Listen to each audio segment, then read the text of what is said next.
Let's talk about minigames. Sometime in the last decade, game designers decided that it wasn't enough for your character to have a skill. You, the player, had to engage in some activity to achieve results rather than just clicking on a door and having your character's lockpicking skill activate.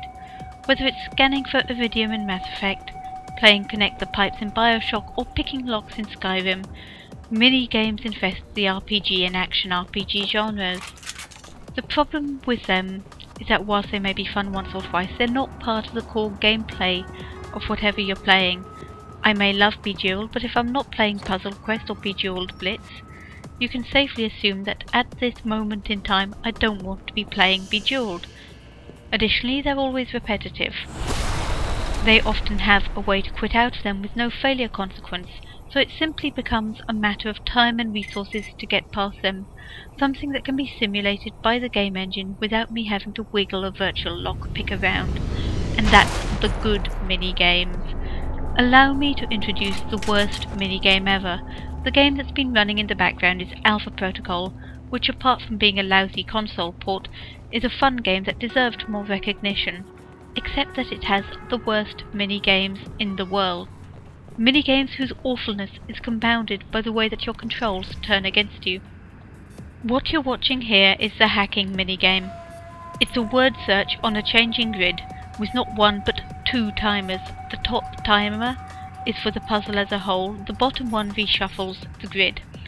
The string on the left is controlled by the WASD keys, the string on the right by the mouse. Look how slowly it's moving. If I didn't have a trackball, I'd be frantically moving my mouse back up the mouse mat to get enough space to move the letters. Fortunately, I can just right-click out of it with no consequences. The other two minigames, lockpicking and hacking electronic locks, suffer from the same slow mouse issue but aren't as intrinsically annoying.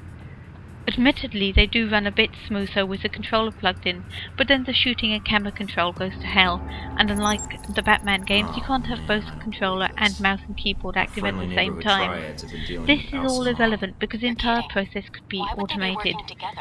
Freeze Michael in place, that's the character, and run an automated graphic of the minigame to show us he's doing something. Keep the ability to right-click out of trouble if he starts getting shot or it looks like the time will run out before he finishes the task.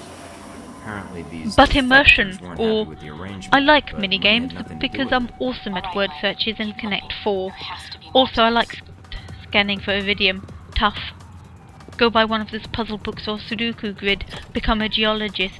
I am playing Michael Thornton, Burnt Spy here, not Michael Thornton, World Word Search Champion. In closing, minigames, just say no.